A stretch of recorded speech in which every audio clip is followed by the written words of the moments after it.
About 6 months ago, we had this idea. We were missing everyone so much. There was no socializing, there was no hanging out, and we really wanted to create something where we could hear people's ideas, hear their stories, and hear possibly some advice. So Aharon and myself went around to people's houses and discussed different topics about life.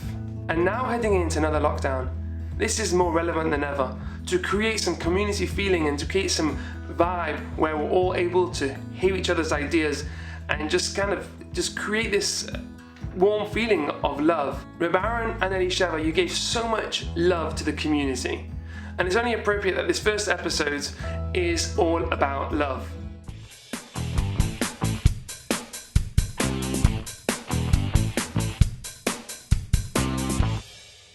Hello everybody and welcome to the Aharon and ShlowMe show. We are really excited to be here and really hope that you enjoy this. Our first topic is Ava Love. Let's go to the community and see what they think. The story of our meeting is well known. We met in a barn near Bolton. A Jewish dance? Yes, a Jewish dance in 1919, Yeah, a long time ago. A long time ago. Yes.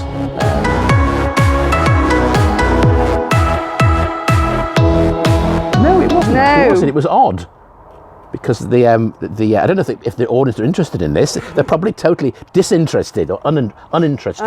Uninterested. But no. But it grew, I suppose. That's what happens. I'm not sure that love at first sight actually means anything. You can be attracted physically to somebody, obviously. You know, I like the look of that girl, I like the look of that boy. But that's not love, is it? But you know, it's kind of an attraction. It's the way things start. It's more of a visceral thing, isn't it? Rather than. Yeah. And you're conditioned as to who you find attractive as well. I was bound to find intelligence attractive. No, well, but you didn't know. You didn't know what my brain was like when I asked you to dance. No. Did you? This is the man with taste, she said. I was impressed because you'd just come back from Israel, hadn't you? Well, yeah, okay. Well,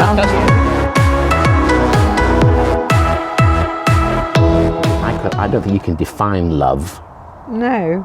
It's a feeling that you have for another human being. Oh, you can love yourself for that matter, but I mean, putting that to one side, it's a feeling that you have another human being. Absolutely.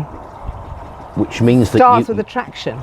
Well, yes, but it does start with attraction. I'm just saying that it reaches a point at which they are immensely important to you. I think we see it the same way, which is fortunate. Yeah, I think you have to have a lot in common to live together for umpty years. A long time, 40 plus years. I think that to last, you probably can have a strong and intense relationship with somebody, even if you are opposites or different, placid versus, excitable or something. But I think for a real long relationship, you've got to be similar. I think so. You've got to have things in common, things that you like together. I mean, she doesn't like football. But we, but she tries a little bit. Okay, she tries a bit.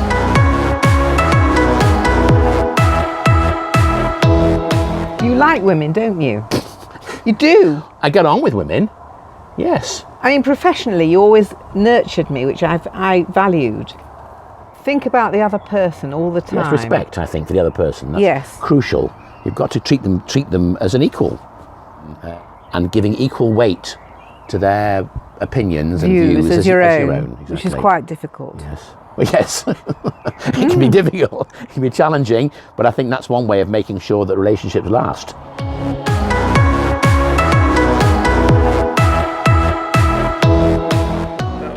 Definitely. Yeah. Well, is it that different? Well, I think I've changed. Well, of course you've changed. You've both changed, but if you change in parallel, I suppose, or yes, I suppose it has. I mean, the intensity changes. Yeah. Bound to when you're in your 20s to when you're in your older. older, yes.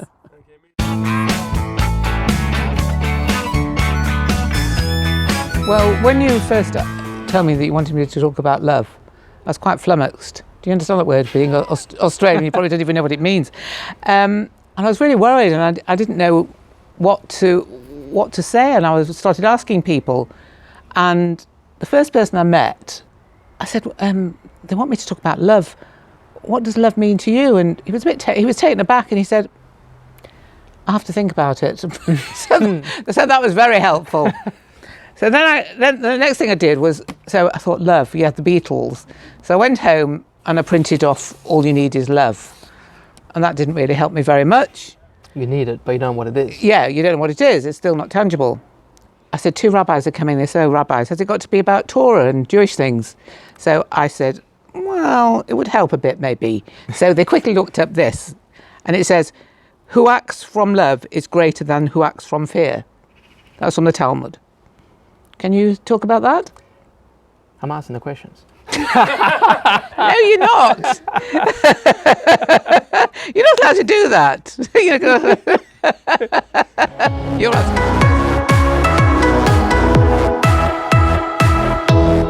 said, love is putting another person or thing before yourself completely.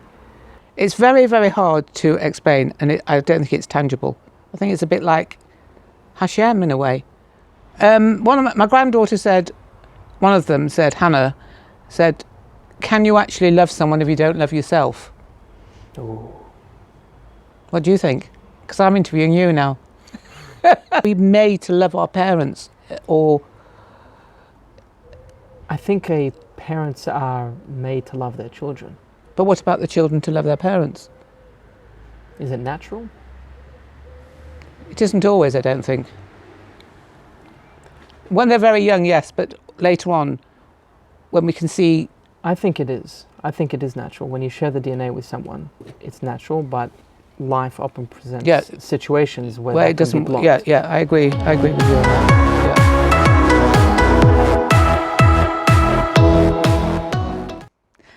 Well, I'm not getting very graphic with you for starters. Because I could think of something, but... I got to pick my interviewees. As it was censored, this. So I'm not going to tell you, but it was with my husband. My brother had a... Is that your front door? Do you want to get to go around the side and see who it is? Talking about love. Who is it?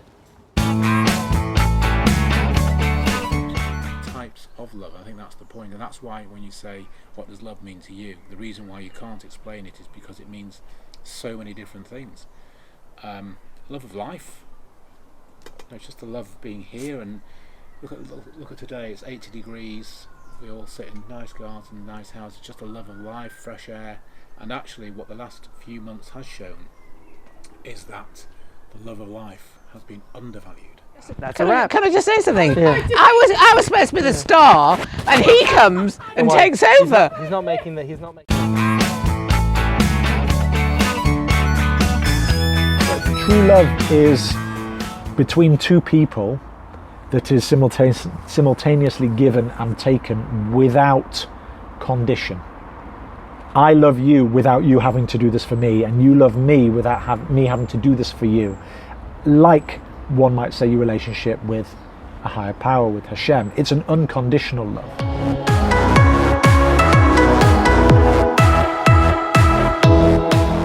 I think love is a feeling, it's not a choice, but you can choose to go down the path to love someone or something. I think you can put things in motion in order to start loving and inevitably love someone or something, or like we're talking about Hashem as well. The choice is the path, is the process, not necessarily the love, because you can't help who you love, but you can put things in place in order to love somebody. So it can be a result, but then again, you can look at your newborn child and say, I love this thing. That's a spiritual, chemical, physical love that you have no control over in a split instant. In order to experience love, you have to be active in your engagement with that relationship. And as we said before, that can apply to friends, family, to your relationship with God as well. If you've got a passive relationship with somebody or with God, then it's not going to progress further than the energy you've put into it or the effort you've put into it, because it's always going to stop short. If you come to me and say, hey, I'm ShlowMe, nice to meet you, what's your name? And I go, my name's Dan, good to meet you. And we get talking and I listen to you and you listen to me and we engage and we talk, that relationship grows and builds. And I think, talking about relationship with Hashem, sometimes people fall off loving Hashem or having a belief in God, because they don't feel something back, or they're not putting something out there to them feel back. And I'm not the most spiritual person in the world, but since having this type of conversation with you, in all honesty, my level of love for other people, I feel I've been able to increase that because I've understood that I need to engage more, need to talk more with people. And if I want something out of a higher power, I have to engage in that higher power, whether it's in prayer, whether it's in just appreciating, being thankful for what I've got. And you can apply that to various aspects of life. So in answer,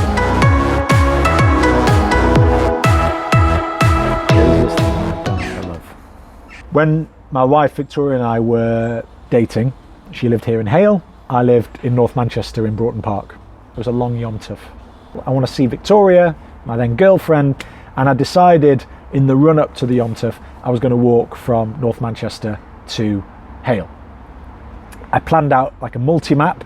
After I'd had like an early lunch with my mum and dad in Prestwich, I then put on my trainers and I walked from Broughton Park to Hale, which took, I think, just under 4 hours. As I knocked on the door, I think Victoria's sister opened the door and she went, "What are you doing here?" And everyone thought I was crazy. I was like, this great big romantic gesture, but I was so tired I then sat on the couch and fell asleep. So it was a bit of a wasted effort, but that might be considered one of my more crazy things, to try and impress somebody for love.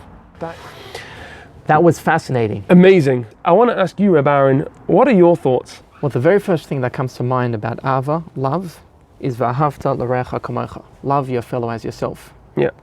So what does it mean to love yourself, which is the root of all love? And to come to that, I think the very most basic premise of loving humanity, first and foremost, is at the beginning of Bereshit in Genesis, when it talks about the creation of man, it says that man is created in the image of God. B'Tselem Hashem. Okay. Man is created in the image of God, which means that when you see another individual, there's something eternal, there's something godly, there's something untouchable, unstoppable, infinite within that person. And we're expected as Jews to see that in every single person we come across in life. And so that's the very premise of Ava.